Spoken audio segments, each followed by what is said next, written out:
Talking about Wing Chun, people always talk about structures, something that Wing Chun crazily obsessed about. And if you are Wing Chun practitioners, you develop the OCD of make sure everything is 100% precise in shape.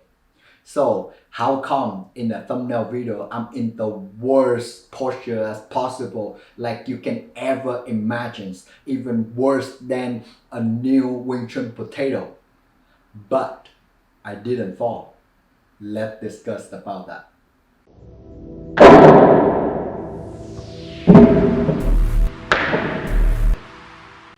One of the main reasons why I do this video is because people still argue about how to do the stand and the ceiling toe correctly and precisely. It's look like in their mind there's only one way of doing it, and this is very unscientific.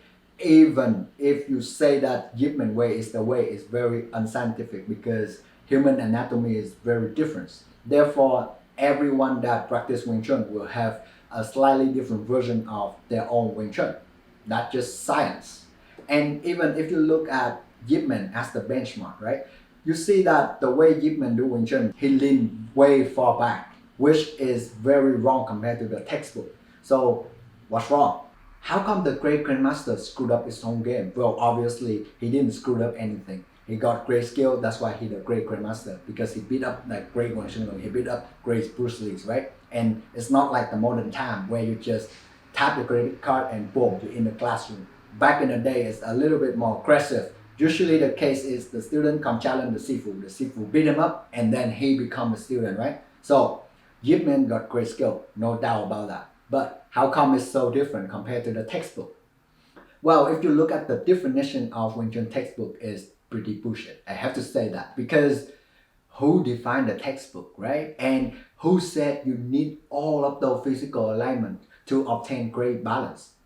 That bullshit. If you look at other sports setting, if you look at hockey, surfing, ice skating, circus, you see these people have way better balance compared to Wing Chun practitioners. They never talk about physical alignment. They never talk about seeing the chi to the ground, right?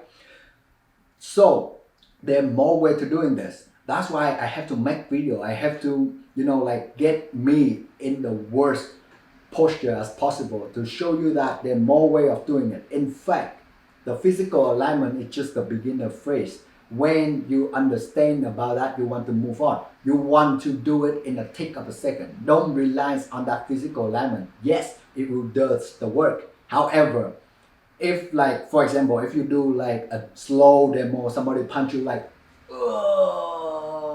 this.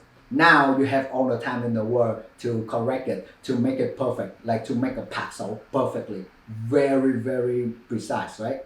However, if somebody punch you crazy fast, if he try to get you, try to hurt you really badly, no way you're gonna get that ideal passo, right? So in terms of practicality, the practical alignment doesn't work. You have to find that alignment every tick of a second.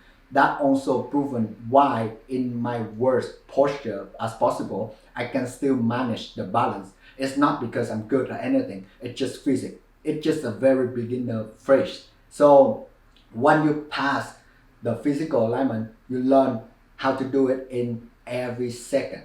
And then you can apply it in a real world scenario. Rather than say it work or not, right? Try to improve your own Wing Chun, right? Don't waste so much time criticize on other people's work. Try to gain from them. Try to think outside the box, because if you think that your stuff is good, if you think that my techniques is perfect, if you focus on training the techniques alone, now you get nothing. You just get trapped in that small box of techniques, and that's just like a droplet of water in the oceans. Of course, you want to swim out the ocean. You don't want to stay in your bathtub and masturbate, right? Like, obviously, you want to reach the concepts. The techniques is a very good way for beginner to learn about the concept. But after that, you have to let go of the techniques. Like the old man Kung Fu say, no form will beat every single form in martial art. And I still found out it's very fascinating, because if you look at the way I move is very different compared to traditional Wing Chun. And it's not like traditional Wing Chun is bad. It's the foundation for everything. That's why here it's still EZ Wing Chun. But if you look closer, right? Wing Chun has been around for like a long time ago, right? And of course, you want the more advanced modern technologies. You don't want to use the phone 100 years old. You want to use the Samsung S21 that just go out a couple months ago, right? So in terms of technologies, you have to build from the foundation. So it's very important. However, you need to change it or it's outdated, right? I just want to get my message out and it's just my interpretations, right? Feel free to drop the comments and discuss about this. I would love to discuss with you actually. That's it for today's video. If you like the content, if you want to see more martial art or Wing Chun related, hit the subscribe button. Rather than that, enjoy your week and see you in the next video. Oh, I totally forgot. Knowledge is power. However, it cannot win the fight.